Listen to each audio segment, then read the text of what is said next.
Hello বন্ধুরা, good morning. তোমরা সবাই কেমন আছো? আশা করি খুব, খুব, খুব ভালো আছো। আমরাও খুব ভালো আছি। মিঠু পিন্টুর পরিবার থেকে তোমাদের সবাইকে অনেক, অনেক ভালোবাসা। তো বন্ধুরা চলে আসলাম নতুন একটা দিন নিয়ে, নতুন একটা ভিডিও নিয়ে। তো বন্ধুরা চলো আজকের দিনের খাওয়া-দাওয়া শেয়ার করি তোমাদের সাথে। দেখো সকাল, সকাল পিন্টুদা নিয়ে এসছে ডাল পুরি।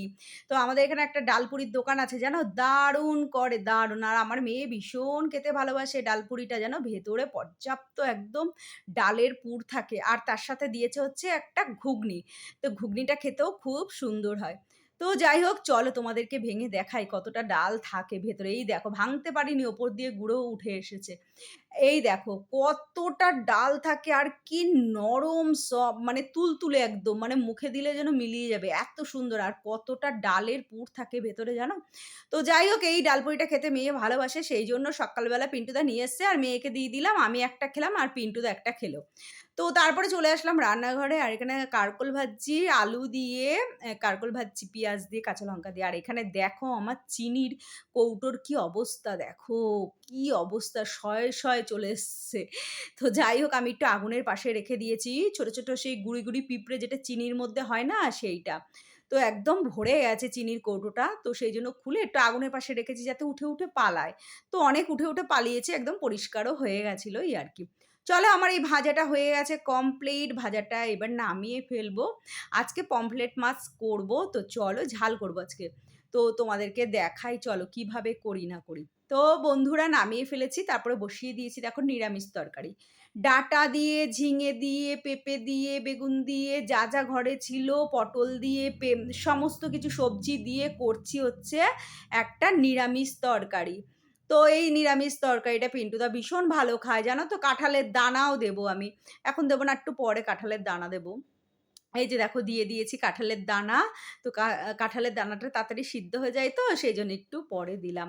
মানে সবজিটা একটু ভাজা, ভাজা হয়ে গেল। তারপরে এই যে একটুখানি কাঁঠালের দানাটা দিয়ে নাটা-কাটা করে এখন জল দিয়ে চাপা দিয়ে দেবো।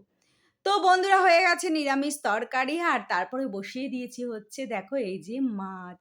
তো ৩ পিস এনেছে পিন্টুদা, বেশি আনিনি কারণ এই মাছগুলো ভীষণ দাম তো সেইজন্য বেশ বড়, বড় এনেছে। পমফ্রেট মাছ চলো আজকে ঝাল করব। তো কিভাবে এগুলো রান্না করে আমি তো জানি না। তো YouTube দেখলাম, YouTube দেখেই করব আরকি। তো চলো এই দেখো ভাজছি মাছটা। এই মাছটা একটা সুবিধা কি বেশ মানে পাবদা মাছের মতো ফাটে না। অত ফেটে ফুটে গায়ে আসে না। এটাই একটা বেশ সুবিধা, রান্না করতে ভালো লাগে, খেতেও ভালো লাগে। তো এই যে দেখো কালো জিরে ফোড়ন দিয়ে একটু পেঁয়াজ দিয়ে দিয়েছিলাম, ধনের গুঁড়ো, জিরের গুঁড়ো সব দিয়ে এই যে দেখো কাঁচা লঙ্কা ফেলে দিয়েছি। দিয়ে করছি হচ্ছে পমফ্রেট মাছের ঝাল। তো খুব সুন্দর খেতে হয়েছিল। অনেকে তো পেঁয়াজও দেয় না এই মাছটার মধ্যে, এমনিই খায় কালো জিরে ফোড়ন দিয়ে। তো নামানোর আগে একটু ধনেপাতা দিয়ে দিয়েছিলাম। ধনেপাতা ছিল ঘরে এই আরকি। তো চলো বন্ধুরা দেখো এই যে রান্নাবান্না, এই যে গরম, গরম ভাত, এই যে পিন্টুদা এখান থেকে একটু ভাত খেয়েছিল। আর এই যে দেখো মাছ আর এই যে হচ্ছে ভাজাটা, ওই যে কারকল আলু ভাজা। আর এই যে দেখো আমার নিরামিষ তরকারিটা। তো এই হচ্ছে আজকে আমাদের রান্নাবান্না। তো বন্ধুরা রান্নাবান্না করে চলে গিয়েছিলাম হচ্ছে একটু বাজারে পিন্টুদার সাথে। আর এই টাকাটা দেখালাম কেন জানো তো?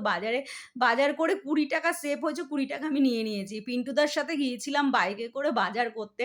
পিন্টুদাকে বলেছিলাম কি যে, "চলো আমাকে একটু বাজারে নিয়ে কি, কি বাজার উঠেছে দেখবো, একটু শাকপাতা আনবো।" মেইন গিয়েছিলাম হচ্ছে শাকপাতা আনতে। তো চলো দেখো এই যে শাকপাতা, এই যে দেখো এনেছি দেখো কত রকম শাক পাতা, নোটে শাক আর এই যে দেখো ওইটা হচ্ছে কুলেখাড়া শাক, এই যে ২ আঁটি কুলেখাড়া, ১ আঁটি থানকুনি পাতা আর হচ্ছে কলমি শাক, কচুরলতি, তারপরে পাট শাক দেখো এত আর হচ্ছে ঘ্যাটকল পাতা, এই যে দেখো কত রকম শাক এনেছি। সে একদম সস্তায় পেয়েছি, মাত্র ৳৮০ নিয়েছে আর ৳২০ পিন্টুদা ৳১০০ দিয়েছে, ৳২০ আমি নিয়ে নিয়েছি। তো যাই হোক তারপরে দুপুরবেলা দেখো বন্ধুরা খাওয়া-দাওয়া করে শুয়ে পড়েছিলাম। আর তারপরে দেখো এই যে সন্ধ্যেবেলা চলে এসেছি। গুড ইভনিং তোমাদের সবাইকে শুভ সন্ধ্যা। চলে আসলাম দেখো মুড়ি, সিঙ্গাড়া আর চা নিয়ে। সিঙ্গাড়ার অবস্থা দেখবা? দেখো পিন্টুদাকে বলেছি, ওই দেখো পুঁটিমা এসে খাবলা দিয়েছে ও চা খাবে। দেখো সিঙ্গাড়াটার অবস্থা কিভাবে ঠকিয়ে দিয়েছে পিন্টুদাকে, পুরো ভেতরে ভগলা কিচ্ছু নেই, সব বেরিয়ে গেছে মাল মশলা। তো যাই হোক আর সেই আনারস এনেছিল পিন্টুদা এর আগে একদিন, তোমাদেরকে দেখানো হয়নি। সেই আনারসটা মেয়েকে কাটতে বলেছি। মেয়ে দেখো কিভাবে আনারস কেটেছে। এই আনারসগুলো এখন আমি আবার বসে, বসে কাটলাম। কেটে তারপরে মেয়েকে খেতে দিলাম। আর আমি আনারস খাই না, আমার অত ভালো লাগে না। এই হচ্ছে ব্যাপার। আনারস কাটতে বলেছি, ছুরি দিয়ে আনারস কেটেছে। কেটে এবার পেছনে সেই ছাল বাকলাগুলো অর্ধেক ফেলে রেখেছে। তো চলো রাতে চলে এসেছি সোয়াবিন আলুর তরকারি করতে। তো বন্ধুরা, রান্নাবান্না কমপ্লিট। রান্নাবান্না সেরে গ্যাস মুছলাম, কড়াই টড়াই মাজলাম, মেজে তারপরে আসলাম এই ঘরে। তো এই ঘরে এসে তোমার এই ঘরটা এখন গুছাবো, এখনো গুছাইনি, সবে একটু বসেছি। তো এই ঘরটা এখন গুছাবো, গুছিয়ে তারপরে যাব হচ্ছে ওই ঘরে। আর রাতের কাজ মোটামুটি কমপ্লিট, আর পিন্টুদা আসলে খাওয়া দাওয়া করে নেবো, ব্যাস আজকের মতো কাজ কমপ্লিট। আর দেখো এই যে আইব্রু করে এসেছি কালকে গিয়ে, তো দেখো মুখটা ফ্রেশ লাগছে, তাই না? আইব্রোটা করলে মনে হয় কি অনেক সেজে ফেলেছি, দেখো। থাম্বনেল নিলাম একটা। তো যাই হোক, আইব্রোটা করে বেশ মুখটা পরিষ্কার লাগছে, ফ্রেশ লাগছে। তো প্রায় ২ মাস পরে গিয়ে ২ মাস কমপ্লিট, হ্যাঁ, প্রায় ২ মাসই হয়েছে আমি আইব্রো করেছি। তো ২ মাস পরে গিয়ে করলাম, জানো তো? মানে এত কুঁড়ে আমি, সে আর বলার মতো না। কুঁড়েমি, তার থেকে বেশি ভয় লাগে আইব্রো করতে গেলে ওই চুলগুলো টানে না, ভীষণ লাগে আমার। তো সেই জন্য ভয়ের চোটেও আর কি করি না। মানে খুব প্রয়োজন না হলে আমি একদম করিই না। মানে কোনো অকেশন পারপাসে এরমভাবেই আর কি করি। ধরো কোথাও যাওয়ার হলো এইরকম আর কি। তো সেই জন্য আর কি করে আসলাম। তো এখন অকেশন না, এমনিই করলাম। কেননা এমনিই কয়দিন শরীর খারাপে ভুগলাম তো। তো মুখ-টুকগুলো একদম কালশিটে পড়ে গেছে। তাই ভাবলাম যে চল একটু আইব্রো করে আসি, তাহলে মুখটা হয়তো একটু চেঞ্জ হবে। চুলটা কাটতে পারলেও ভালো হতো, কিন্তু চুলটা কাটলাম না।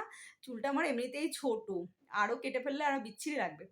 তো বন্ধুরা, চলো, প্রচণ্ড গরম লাগছে। একদিন বৃষ্টি না হলেই না প্রচণ্ড গরম লাগে। তো গুড়ি, গুড়ি বৃষ্টি পড়েছে আজকে, কিন্তু তাও প্রচণ্ড গরম লাগছে। একদম মানে ঘর ঠান্ডা হয়নি।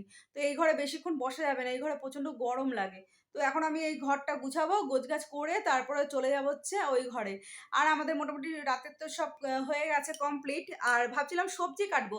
তারপরে এত গরম লাগছে না, দেখো যা ঘামছি দরদর করে। তো আর সবজি-টবজি কাটলাম না। দেখো প্রচণ্ড, দেখো ঘামছি, দেখো কি দেখেছো কি ঘাম?